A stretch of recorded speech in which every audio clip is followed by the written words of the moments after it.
एक दिन गौतम बुद्ध अपने शिष्यों के साथ कुटिया में बैठे थे। सभी शिष्य आज जानना चाहते थे कि मोक्ष कैसे प्राप्त किया जा सकता है। इसलिए उन्होंने महात्मा बुद्ध से निवेदन किया कि वो आज मोक्ष पर उपदेश दें। शिष्यों की बात मानकर बुद्ध ने एक कहानी सुनानी शुरू की। यह कहानी थी एक जल्लाद और भिक्षुक की।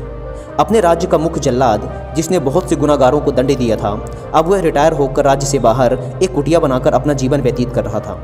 उसे हमेशा लगता था कि उसने कितने लोगों की हत्या की है, वह कितना बड़ा पापी है। ऐसे ख्यालों से वह हमेशा घिरा रहता था। वह अपना सारा दिन पश्चाताप में ही गुजारता था।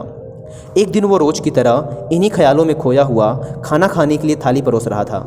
तभी उसको बाहर दरवाजे से किसी की आवाज़ आई। उसने बाहर जाकर देखा तो एक भिक्षुक खड़ा था। भिक्षुक के चेहरे को देखकर ही जल्लाद समझ गया कि भिक्षुक बहुत ही लंबी साधना के बाद आज उठा है और भूख से व्याकुल भी है। जल्लाद के मन में आया कि जिंदगी भर तो मैंने बस हत्याएं ही की हैं। आज मौका मिला है कुछ पुण्य कमाने का, तो इसे गंवाना नहीं चाहिए। उसने भिक्षुक को पूरे सम्मान के साथ अंदर बुलाया। वह अपने खाने की थाली उसे दे दी। भिक्षुक खाना देखकर बहुत प्रसन्न हुआ। भरपेट भोजन करके भिक्षुक ने जल्लाद से बातचीत शुरू की। जल्लाद ने भिक्षुक को अपने जीवन की सारी कहानी सुनाई। उसने बताया कि वह कैसे काम करता था, उसने कितने लोगों को फांसी दी और वह सोचता है कि वह कितना बड़ा अपराधी है। जल्लाद की वेदना सुनकर भिक्षुक बहुत ही शांत स्वर में बोले, क्या तुमने वो जीव हत्याएं अपनी मर्जी से की थी? जल्लाद ने कहा, नहीं, मैं तो बस मेरे राजा की आज्ञा का पालन कर रहा था। मेरा कोई इरादा नहीं था उन्हें मृत्युदंड या सजा देने का। तब भिक्षुक ने कहा, फिर तुम अपराधी कैसे हुए? तुम तो अपने राजा के आदेशों का पालन कर रहे थे। तब जाकर जल्लाद को एहसास हुआ कि वह किसी गलत काम के लिए जिम्मेदार नहीं था। उसका कोई दोष नहीं है, वह तो बस अपना दायित्व पूरा कर रहा था। इस प्रकार जल्लाद का मन शांत हो गया।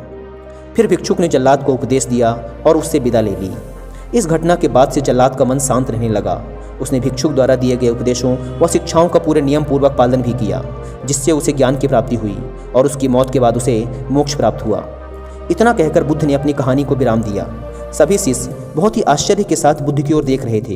किसी को समझ नहीं आ रहा था कि जिसने इतनी सारी हत्याएं की हों उसे मोक्ष कैसे प्राप्त हो सकता है। तब एक शिष्य ने यह दुविधा बुद्ध के सामने रखी। तब महात्मा बुद्ध ने शिष्यों को समझाया कि भिक्षुक के उपदेश से जल्लाद को ज्ञान प्राप्त हो गया था। जल्लाद के जीवन में पहली बार किसी ने उसे ज्ञान का उपदेश दिया था, जिसे उसने पूरे शांत चित्त और मन के साथ सुना था और समझा भी था। इसलिए मृत्यु के बाद उसे मोक्ष प्राप्त हुआ। अपनी बात को विराम देते हुए अंत में बुद्ध बोले, बिना ज्ञान के हजारों शब्दों का उपदेश भी बेकार है, किंतु जब शांत मन से उपदेश का एक शब्द भी सुन लिया जाए तो वह ज्ञान देता है और ज्ञान से ही मोक्ष की प्राप्ति होती है। दोस्तों, इस कहानी ने हमें सिखाया कि अपने कर्तव्यों का पालन बिना किसी दुर्भाव के पूरी ईमानदारी के साथ करना चाहिए। साथ ही अपने मन को हमेशा शांत रखना चाहिए, क्योंकि शांत मन से उपदेश सुनने पर ही वास्तविक ज्ञान की प्राप्ति हो सकती है, जो कि हमें मोक्ष की ओर ले जाता है।